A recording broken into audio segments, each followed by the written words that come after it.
right here, right now, live and in person. So apologies but you guys all get to kind of cuddle in together. Isn't that sweet? We are really excited to have Kiki Milk here today, PlantBaby, Kiki Milk. I think Kiki Milk is one of the products of a long line of products that you're coming up with. And I know that when I had my oldest daughter, I would like go to the farmer's market, bring everything home, make the baby food, and I was like, everything has to be organic. And then by the time my second daughter came along, I was just like, just eat something. And they are solving that problem because something that I don't know many people know is that the FDA doesn't regulate against heavy metals, pesticides, anything like that for babies. So what they are doing is not only noble, ingenious, something that every household needs, or many households need here in America, but they are bringing that to every household. So just a quick shout out to our organizers. I'm Erica Gifford, Andy Graham is touring Europe for the summer. Beverly Durango, Sean Como, Annie Lewis, who is awesome, shows up every week, Nick Bree, and Elizabeth Walton. And we are looking for additional volunteers. So if this is something that you'd like to do, there are many opportunities with varying amounts of commitment, and we love it when people volunteer to help us out in the morning. Format. So we're going to do the presentation for 8, 10 minutes, 15, something around that, and then we're going to be doing questions. Raise your hand, and we are asking people now to stand up when you have a question, and maybe even say your name. You don't have to do a little pitch though, just to say that. Yeah, but stand up, say your name, and then ask a question. This is a beautiful community, and we feel like it connects people to have each other's names. Yeah, so without further ado, Alex and Lauren from PlantBaby and Kiki Milk come to the stage.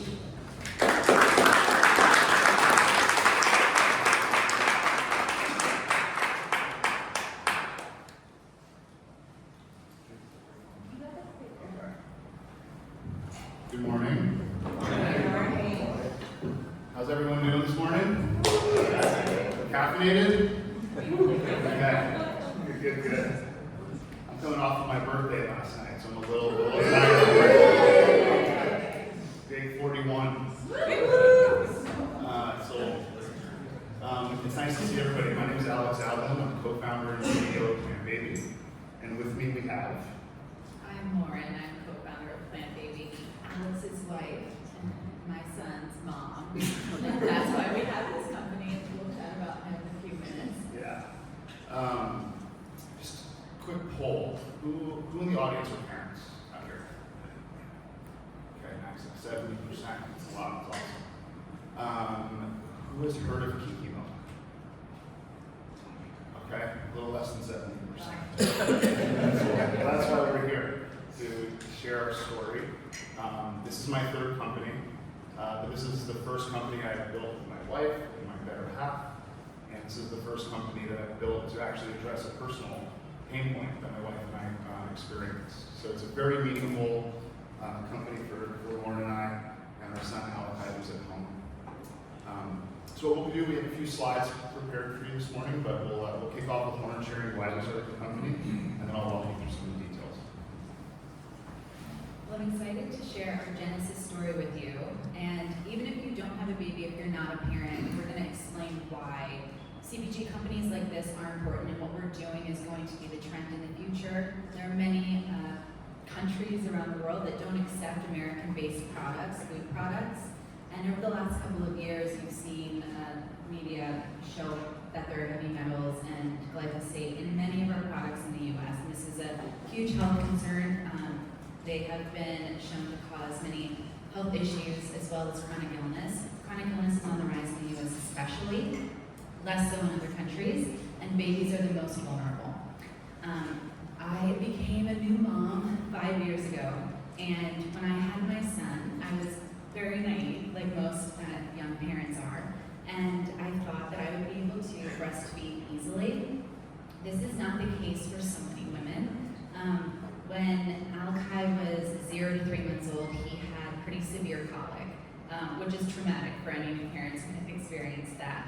And I went to my pediatrician, as moms do, and the first thing that most pediatricians will tell a mom is, you you just need to take soy and dairy out of your diet. It's transferring in your breast milk and the baby might be irritated by this. So that's what I did. And I staggered them both. So I took soy out at one point, I took dairy out at another, and it turned out that Abelin, my son, had an aversion to both.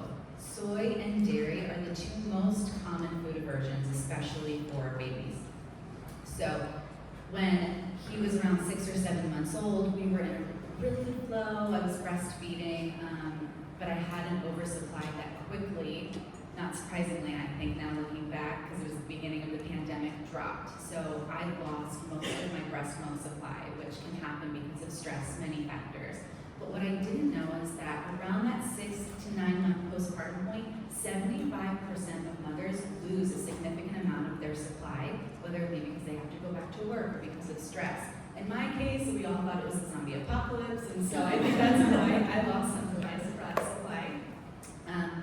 But at 2 a.m., you know, and it happens pretty quickly, and I think most parents don't have a plan B unless someone said, have a backup infant formula in your cabinet so that you have something to feed your baby. We didn't have that. I just assumed I would be able to feed my child. We've been doing it for thousands of years, right? Well, things have changed in the last 50 years, specifically around breastfeeding. And we're not sure why yet, but I think that doctors and researchers are trying to come to a conclusion. So I was up at 2 a.m. Googling, as my moms do, crying because I couldn't feed my baby. And what I found was that the only two options on the U.S. market for infant formula are soy and cow dairy. Those are the two foods that my son couldn't have, that millions of babies can't properly digest. So I looked at Alex, and we were faced with this huge issue, this bewildering problem in 2020 that we couldn't feed our child because there was no clean plant-based option that didn't have soy or dairy. Australia has it, New Zealand has one, Germany and Switzerland have options, but the US did not. And so we went into our entrepreneurial mode. We immediately felt that we had to personally fix this. But as we were having conversations and doing the R&D, we realized that there were hundreds of thousands of other parents experiencing the same thing. So as we were creating this infant formula for our son alongside of his pediatrician and nutritionist, making it at home with medical help, we were so excited to stop making it. It was really labor intensive. I didn't want to personally be in the blender 3 times a day. I wanted to just feed him something that came packaged, that was safe, that, didn't take as much time. And when he turned 12 months old, we said, let's go to the grocery store and just buy him a plant-based milk option. There's so many. I mean, we all know the plant-based milk trend has been up. Everyone is basically lactose intolerant that I meet. And so I thought there would be an option. We walked into the grocery store and there was nothing for kids. There was a huge white space, a blank space in the market. Everything that I put on the shelf was lacking in calcium, had a natural flavor, which they're all lab made, had gums, emulsifiers, preservatives in them, and were nutrient deficient. They weren't complete. A lot of our packaged products in the US are nutrient deficient or unsafe because they are never tested for heavy metals and never tested for glyphosate. And this is a huge problem when it comes to not only ourselves, but our children, especially as their immune systems are developing and their microbiome is developing. So we looked at each other and said, not only are we going to make an infant formula, but we have to bring a plant-based milk that is organic and very clean, specifically made for kids to market because there isn't one. So we launched with Kiki Milk. Infant formula does take a number of years to bring to market. You have to go through the FDA clinical trials, and we are so excited to be working with them now and in that process, and they're giving us incredible feedback. And if you know anything about the FDA, it is 3 letters, but it feels like a 4-letter word to a lot of people. And so I like that one. I haven't heard that. we feel really confident in this realm that is so antiquated. The infant formula industry in the U.S. is 20 years behind everybody else, and so we're really inspired to keep going with that. However, it's not the best launch product for a new company. Investors, don't really like clinical trials and 5-year roadmaps. So this huge white space of Kiki Milk, our launch product, which is for 1 and up, filled a space for many, and he's been so so well received, and parents and families and people who have dealt with chronic illness or food allergies have easily and quickly adopted our product, and we are so excited to share the slides, the beautiful slides that my husband's made for you. Thank you, Lauren. Awesome. So this is Abelin. He was about 2.5 in this photo. We just celebrated his 4.5 birthday. We do cupcakes for half birthdays. And this was taken in Hawaii where we started the company. So you'll see our son's name has a Hawaiian heritage, and our product, our packaging has a very Hawaiian feel to it. We moved here exactly a year ago, on June 30th. So we are just a few days away from our 1 year in Asheville, and it's been wonderful being here in North Carolina.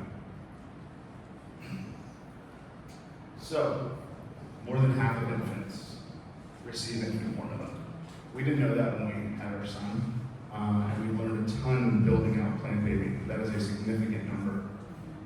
North America is the #1 consumer of infant formula. 74% of babies in North America do receive infant formula. And as Lauren mentioned, there's really 2 protein sources.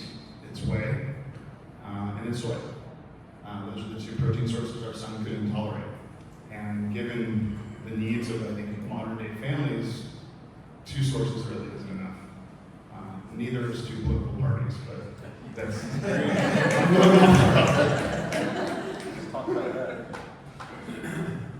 So we've been, the last few years, thinking about what other protein sources should we bring to the category. If we had a blank slate and we looked at Earth's abundant market basket, what are some amazing protein sources that we love? In the last few years, that's what we've been diving into. And not only protein, but we could also bring in some new carbohydrates and fats to the category as well, which is exciting. But protein's our primary objective. So, this is our family. This is Alikai's first birthday. And we are here to bring novel solutions to a very stale and outdated category that is ready for some disruption and innovation. So in 2023, last year, the infant formula market was valued at $4.5 billion in the US.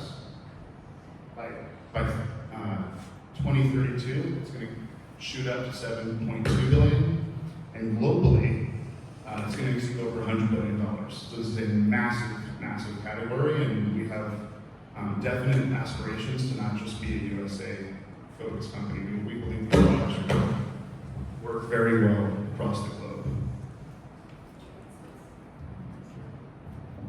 We good? Cool, thank you. Well, the last few years has been a challenging time for infant formula. You may not need to be a parent to see what's been happening in the news. There's been recalls, there's been shortages, there's been a lot of complaints from consumers. The time is now for the solution. And as Lauren mentioned, kicking off a startup with a product that requires significant research and FDA involvement in clinical trials, I wasn't having a ton of VCs throwing money at me in 2020. But when we turned our attention to Kiki Milk, the whole narrative and the whole interest from outside investment changed.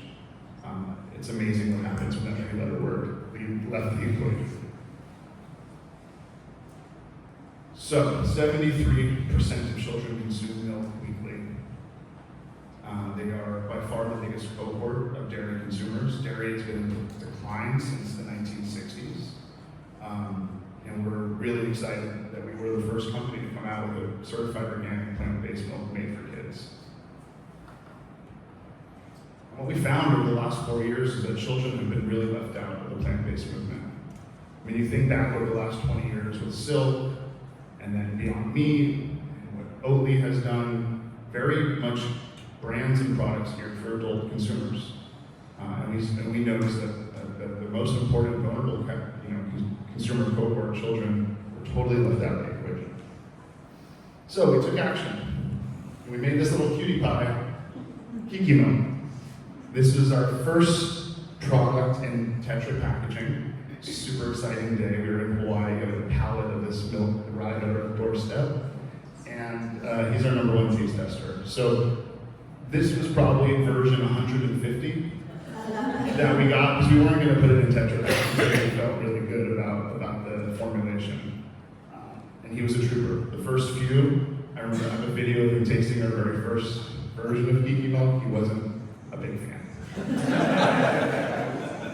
I'm proud to say that now that he's 4.5 years old, he's probably about 25% Kiki Milk. His entire caloric intake has been his product. So here she is.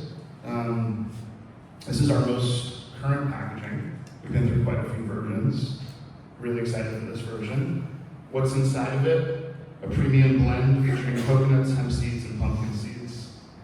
We have 4 flavors. We have an original, we have chocolate. Chocolate has blueberry, spinach, and cacao from Ecuador. Everything's sourced with intention. Everything's prioritized for regenerative farms, sustainable farming. The product is a premium price point, but it's worth it because we get to do all those things. We check all those boxes. We also have an unsweetened that we just came out with for adults that we're looking for a very low sugar, 1 gram total sugar per serving option. But all of our options are low sugar, especially when compared to the category. This has 4 grams of sugar per serving. And the sugar is organic coconut sugar, which has a pretty low glycemic index. Here's the beautiful lineup. We have our original, our chocolate, and don't forget our magna. The bird is named Miko. That was kind of an homage to Hawaii. It's a blend of 3 nuts, Brazil nuts, cashews, and mac nuts. We had to source our organic mac nuts from Kenya. These are so limited farms in the world that actually do organic mac nuts. We were hoping we could get it from Hawaii, but it was all conventional spray, and we weren't going to do that. So 32 ounce for the 4 flavors, 8 ounce for the 2 flavors, which you see right here next to Lauren. And then we have a Kiki butter, which is a premium spread. It's dippable, it's blendable, it's awesome, it's delicious, and you can make Kiki Milk at home. A little Kiki butter and water in the blender. And what we're working on is the PlantBaby products. So PlantBaby is the company. Kiki Milk is our first external-facing consumer brand. And we're also now working on PlantBaby as a consumer brand, bringing out an infant formula and bringing out a growing milk or transition milk. So these are our bold yeses and our uncompromising no's for the product. It's as clean label and as trusted as any product on the market, and that's really important given who we're serving, which are families.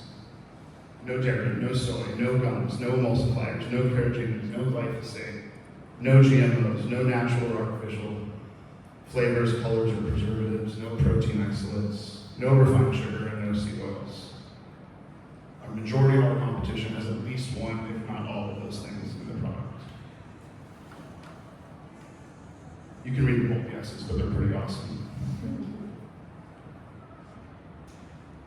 So when we look at the competition for plant milk, we're really in a category of its own. In the top right there with the plant and no seed oils and verified clean label. Cake Farms is more of a medicinal usage, like feeding tubes product. And you see a lot of different brands, I'm sure you're familiar with, that we don't keep in our house for a variety of reasons. So we've been working on Kiki Milk. We launched December of 2021. We did 64,000 our first month of sales, and we're like, okay, this thing has legs, this is awesome. And over the last 2.5 years, we've done $8 million in total sales for Kiki Milk. Thank you. Yeah, it's awesome. We're very encouraged by the early days and the numbers. This is all e-commerce too. So a lot of early stage food and beverage companies that may go broad retail get huge POs, and you can kind of cobble together 7 figures of revenue. For us, we're going family by family. We love e-commerce, we love Shopify, Amazon, and Thrive Market. And we have aspirations to go national retail, but for now, we're super excited about our e-commerce traction. About 6-7 months ago, Lauren and I looked at each other and were like, it's time. It's time to really press the gas pedal for PlantBaby. Kiki has been established, we feel like it's in school, it's changed, we don't have to change his diapers anymore. Kiki is off into the world. And the reason we started the company was to be the first US company to do a plant-based infant formula. So the last 7 months, we've just been day in, day out focused on that. This is our very first design of our infant formula that we did in 2020. This was on the first pitch deck. And we still love it. We still love the logo and the look of it, so we're keeping it running here in 2024. We can't share too much about the proprietary blend, but know it's awesome. Know it's going to change the world.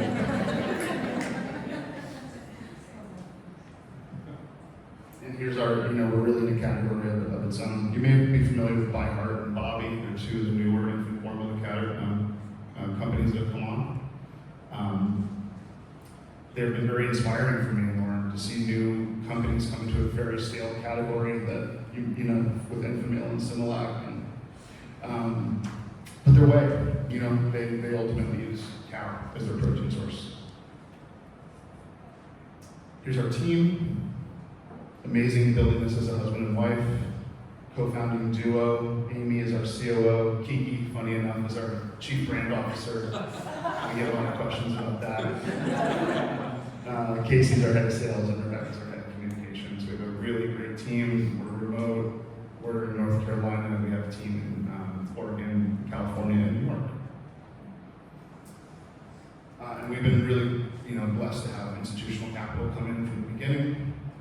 That's, I think, verified the company as one that can scale and that can be trusted. And we're really proud of these partners. Baby List actually came in as a strategic growth partner last year, which is pretty neat. And here are ways we can help. Thank you, Erica, for encouraging me to put this slide together. The first thing you can do is you can buy Kiki Milk. And you can use a discount code, Fuel Your Play. Take a sample home, take one or two, feel free to share with your family and friends. If you could leave us a 5-star review, even better. And Kiki Milk Co. is our Instagram account. We just hit 18,000 followers yesterday, so nice to clear that milestone. And so open up the floor to questions. We're really excited to be here. Again, we're just a year into North Carolina, and it's so nice to be here with you guys today. Thank you.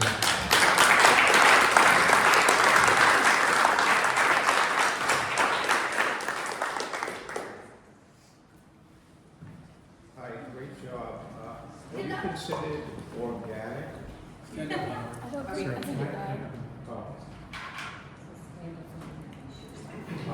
Stand up and you say the name.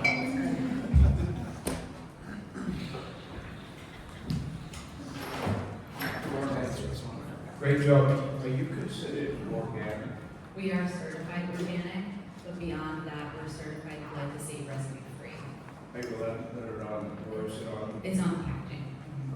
Thank you. Great question. Got one over here.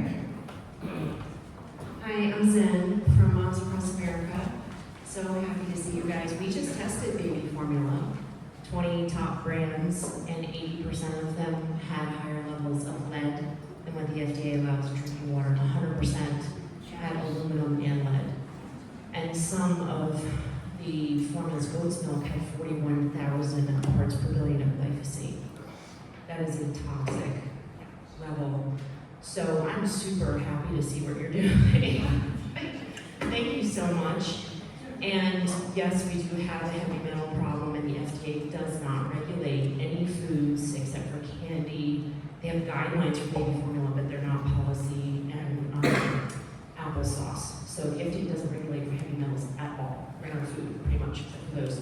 So how are you going to address that problem, and are you asking your suppliers to test before they give you the ingredients?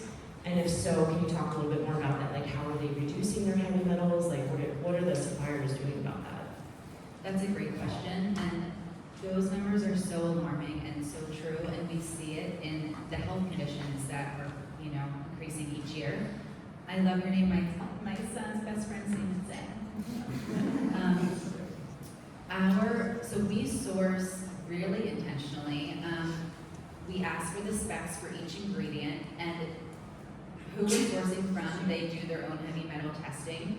So we look at that number, then we send out every single ingredient to a third-party lab, and we pay for our own heavy metal testing so that we can see exactly what the numbers are, if they're different than, and if they are, we go back to them and we alert them, this batch came back a little bit less, a little bit more, so that we're working in a partnership with them. Part of the reason why we're so different is because we are so focused on sourcing differently than other CPG companies. It's not about the margins for us. It's about the product and the safety of the product. That's why we're glyphosate residue free. It took us almost a year to get that certification. We had to go to France. It's the #1 certification right now in the world. We work with Dr. Zach Bush, who spearheaded the conversation over a decade ago. He's one of our advisors. We give back to Farmers Footprint, which is his nonprofit that is, fixing the soil health in the country one farm at a time. So yes, we are checking through the specs with each supplier, plus we are paying for our own third-party lab testing. So, and we test for mold, and we are testing for, even though we have the certification for glyphosate, we still test for that routinely, and we're testing for like a full gamut of heavy metals, not just the lead, the cadmium, the top ones. So. Yeah, and so I think one of the is this not turn on? No. One of our visions is to really vertically integrate and work directly from the source. So a lot of the proteins that we're talking about, we're thinking about where in North America we could grow and have some redundancy, but ultimately have more control of the quality. This is the #1 thing. This is really why we started the company. Yeah, thank you for that. And thank you for the work that you're doing. I DM'd you a couple days ago.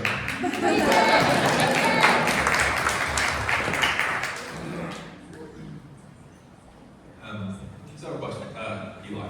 So with this, supposedly there's a lot of regulations and inspection for baby food, and that's why that Michigan plant was shut down for 6 months or whatever. So with you guys, when you're looking at scaling, is this something that you can literally throw money at scale, or are you constrained by bigger issues? Even if you got $1 billion, are you still constrained? And are you thinking about taking this in-house, or is the idea to always have somebody else produce it? It's such a good question. Yeah, we go through both of those scenarios. Actually, we were speaking with someone who manages the Gerber facility just a few miles away from here. And what a story that would be for PlantBaby to reinvent and reimagine the Gerber facility. Our COO is very terrified of this area. And so, a new build may make more sense. But yeah, do you want to talk about that? Well, when we were talking about launching the company, the questions that we asked first were, how can we scale this with the ingredients that are currently in Kiki Milk, and that we will be using a lot of those in the plant-based infant formula too? And the answer is yes, we can absolutely scale it. We have backup upon backup for the sources, and we even use sprouted pumpkin seeds so that they're more easily digested and lower in lectins and whatnot. And we thought that may be a constraint, but that is the concern of the expert team that we surrounded ourselves with, because we didn't come from CPG. So, one of the first employees at Laird Superfood, they IQ early and all of that, and they know what to do and what not to do, because they went through it, and they said you have to be able to scale. So that was one of our first questions. And yes, and I think ideally we would like to vertically integrate. You have the most control. It just depends on funds and what Series A to Series B looks like. Hi, I'm Jeffrey with Venture Asheville. So congratulations on the huge success. 8 million in a couple of years is unbelievable. Can you talk us through your backgrounds and your fundraising journey to commercialization to go to market? Because it looks like from Googling, there's a press release where you all raised 4 million from your first round of investors. So a lot of folks out here, I think, want to take a similar journey, take a product they make for personal need, commercialize it, bring it out to the world. So talk us through your first contact with investors, how fundraising went, and how you got to where you are now. Yeah, thanks for that question. So this is the third company I've built, so there's some muscle memory with building cap tables and how to financially architect a startup. For those that are beginning the journey and perhaps your first company, there's no sugarcoating it, it's really hard. Fundraising is really, really hard. It's still really hard. I've been doing it for 11 years. People that I pitch say, I'm sorry, you've been doing this for 11 years, like they want me to go to therapy. I am in therapy. And not that there's anything wrong with that, let's destigmatize mental health. We can all use a little therapy now and then. So we've done 3 safe notes. We use SAFE as the vehicle to capitalize the company. We brought in $5.4 million in equity. over 3 safe notes. So every year and a half, we can open up a new safe note, update the valuation. We've also used venture debt as a tool to run our inventory. Debt, it can definitely be an ally for early stage companies, so don't be afraid of both debt and equity financing. The more you do this, the better you get at it. Thick skin is really, really important. Trying not to take this personally, which was a journey for me, but it's one that's really, really important. I would say having a loose grip on the putter, if that makes sense to you guys, not trying to strangle it, not trying to force it, but just letting the natural flow kind of happen and trust and have faith that it's going to work out. I've surrounded myself with an amazing team to help me do it. It's definitely on my shoulders, and we're opening up another round of fundraising this summer, so we're kind of going back into the saddle and going to raise more money. Yeah, what would you add to that? I mean, my previous life, before I was a mom and built this company with Alex, I built a nonprofit, and we had to go out and fundraise for that, but we were asking people for money and not, promising anything in return but good vibes. And so I think it's fundraising in this capacity. But there's an aspect of delusion that will get you really far. When you believe in yourself so deeply that there's a little bit of delulu, I think that that's where you find the success. Because whenever anyone says no to us, and don't take this personally if you're, not interested in investing, I just think that they're wrong. And I think that they would have that's like it's sound advice.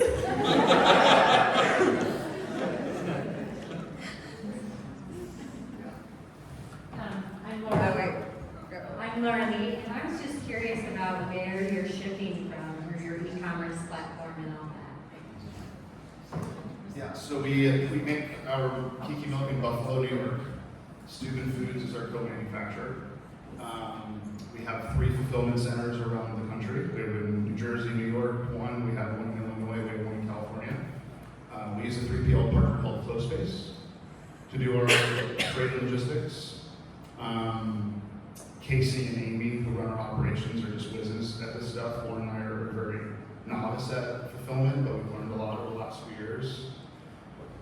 Having really good partners. So Steuben Foods does Elmhurst and Milkenamia and Horizon.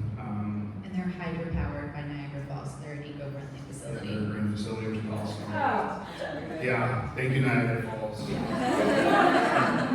Keep doing what you're doing up there. Yeah, and Tetra Pak's a fantastic packaging partner. So we have 2 years of shelf life, which is really helpful in what we're doing. And we don't have to ship it cold, we don't have to store it cold, we don't have to sell it cold. So that really helps us with our margins and figuring out for the planet, and most importantly, cold shipping is so awful for the planet. Yeah, but shout out to FlowSpace. They do a lot of that heavy lifting for us. Happy to make an intro if you want to speak to them. Yeah, next question. Tyler. Hey, I'm Tyler. I appreciate what you said about other countries and the way that they do things. We've lived in a couple of countries that they would never put some of our products here on the shelves. And I was just wondering, is there any sort of coordinated push, or do you have any plans to get involved with leveraging your success and notoriety to get the FDA to make changes? Yes.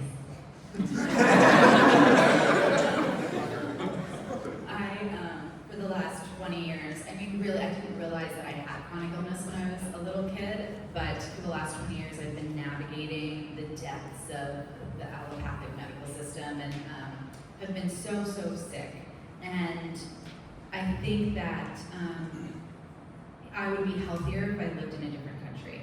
I feel like I'm swimming upstream here, and then I'm, just like fighting basic needs every day, soil quality, air quality, and the food that I'm buying. And if I don't homestead, I can't heal. That's insanity. So now that we have this we are in with the FDA. There are like people there who want to make change. There really are, and I think that because believe me, delusional. We work with, no surprise, a woman who is leading the charge, and she, as a mother herself and as an FDA regulatory specialist, she has brought about so much of the positive change that you see in the food industry, especially as it relates to the FDA. And so she is our in, and we were introduced to her, I swear by the grace of God, 1 month into this concept, so 4 years ago or more. And she is our mouthpiece. She is having these conversations on our behalf until we get to stand in front of the FDA. But if you befriend them, it's better. And so even though I don't pick with them personally, yes, we are having conversations at large about heavy metal testing, because we did launch with a children's product, and that niche helped us because we got pressed. First ever organic plant-based milk made for kids, and that was important. But we don't have to be limited to that forever, and I think that there is huge white space for products that are more, European in their standards. I think people are needing that. I think glyphosate is a common word now that people are aware of, and so, yeah, we're going to do as much as we can in the space that we have alongside the FDA. We have time for one more question. One more. Yeah, I'll take the last one. Thank you for your presentation. Thank you for your vulnerability, talking about your family, your situation, sharing that all with us today. It's an honor to hear about that. Thank you. It seems like your company has a tremendous amount of integrity, obviously with the kind of ingredients and sourcing. Can you speak to how other businesses can kind of install that integrity, or what, for lack of a better word, what cost that had, or how you did that to start and kind of continued with that level of integrity through your products? That's a great question. When we started assembling the team around us, we made sure that they believed in what we were doing, because it's harder, and if they didn't fully believe in the harder path, we wouldn't have made it. So when we were hiring a food science team, we interviewed 10, and they all, 9 out of the 10 said, just put gums in it. And we were like, that's the point. Or you can actually put less real food in your product and then put natural flavor in it to make it taste like food. We were like banging our head against the wall. But that's the immediate response that you'll get from the majority of people in the CPG industry. I think that, unfortunately, the sicker that people get, the more drive there is and demand for products like this, and companies won't be allowed to continue to put out products that are not organic, that don't test. Like, we have a responsibility, because no one else is going to test for the heavy metals or the glyphosate or the mold. Mold is a huge thing in food. It's the silent killer. So, especially in coffee and chocolate, I mean, that's here, but it's really important thing that the founders have to do. It is the harder road, and I think that the companies that do it grow slower. And a lot of VCs that want that unicorn because they want an immediate return within 5 years, $1 billion company. Well, when you're working with Whole Foods, if you mass distribute, like the two big guys who help you mass distribute, who take a big portion of your your product proceeds, you're not going to be able to sustain that, because you're diluting yourself immediately. So that's what a lot of companies do, especially if you have any weight to you, if you're liquid. It's a really fine line of growing well, but not overextending. And it's slower, and you have to say no a lot, and you have to surround yourself with people who believe in your vision. Yeah, I really love this question. I'll just add 2 things to that. One is, we've learned a lot about how to make food at scale. And I thought when you were doing a thing like Kiki Milk, you needed to put in chemicals and preservatives so it stays for 2 years. Turns out that's not the case. It's the packaging facility that it's made in. So it's 0 micro facility and shelf-stable packaging. So you look at the ingredients for Kiki Milk, it's just whole food, organic, certified organic whole food. So it's a bit of education as well. And I think we have a responsibility to share the learning that we've accumulated over the last few years and shine a light on some dark places where it's not just about profit, it's not just about margin, but it's about health. And for us, I think why we've done over $8 million in just 2 years is because of what we stand for. That it's an asset. We're not a sea of the same crap. We actually do something different. We actually have an incredibly robust and amazing product that is impacting families' lives in really amazing ways. I mean, the best part of our day is reading emails from customers. So, yeah, I would say use it as a marketing and sales asset. Yeah, that is a great question. Thank you. All right, let's go.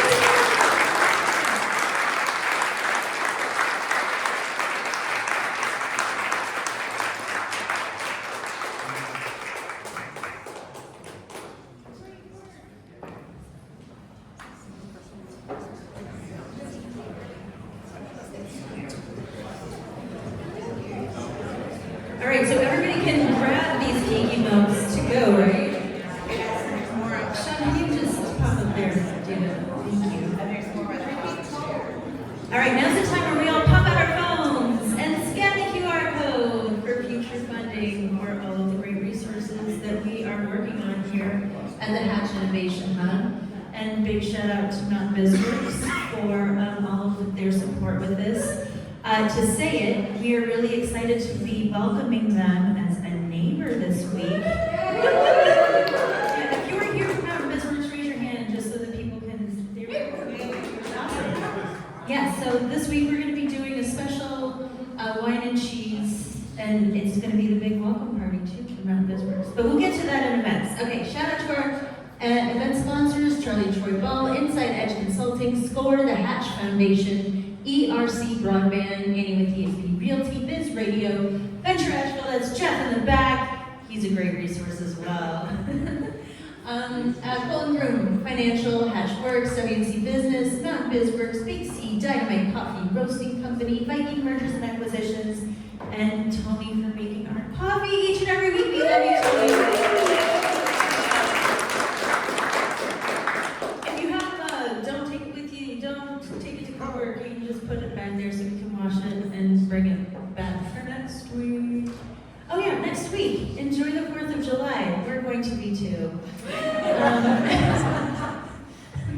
And then today, actually, we have the 8x12 June Pub Club Pickleball. It is at the Asheville Sports Club, just a couple blocks away. Totally free, 5 to 8. And there's going to be pizza from Pisa and drinks and also prizes, including pickleball paddles and who knows what else. And then, of course, we do have the Mountain Bisworks welcome party happening on Friday, 4 to 6. All are welcome. Thursday. Yeah, Thursday. Come by. All are welcome. Yeah. And we look forward to seeing you after the break. Do we know who's presenting after the break? Who said me? Oh, yes, you are. And we are really excited. Tell us a little bit about your company. Just give us a little. Yeah, so I'm the founder of adulthood, and we have a mind-body membership, so like a virtual gym for your mental health. Yay. Sweet. We'll have that to look forward to after the holiday break. Gwen. Yeah, sorry, I'm gonna make a quick announcement. Of course. It's because you're wearing red shoes. It is my new fancy red shoe day. So my name is Gwen, working for Brad Smith, and I am the business growth specialist at Mount Bisworks. And I just wanted to kind of, you all heard PlantBaby's story, and you heard about how they got investments. Mount Bisworks actually is launching a class on Friday. It's virtual. It's called Invested Cohort. It's a 5-week class that's going to take you through both equity and debt, capital funding, and investments, and teach you how to raise money for your business. So if you're interested, there's only a couple days left to sign up. We will be offering again in the fall, but I just wanted to give a plug because Jeffrey, thank you so much from Venture Asheville, brought up the investments that you need in your business, and so I just wanted to let you all know about that opportunity to learn more through the class at Mount Bisworks. So thank you. Awesome. All right, grab a coffee, grab a Kiki, grab a cookie, make new friends, and have a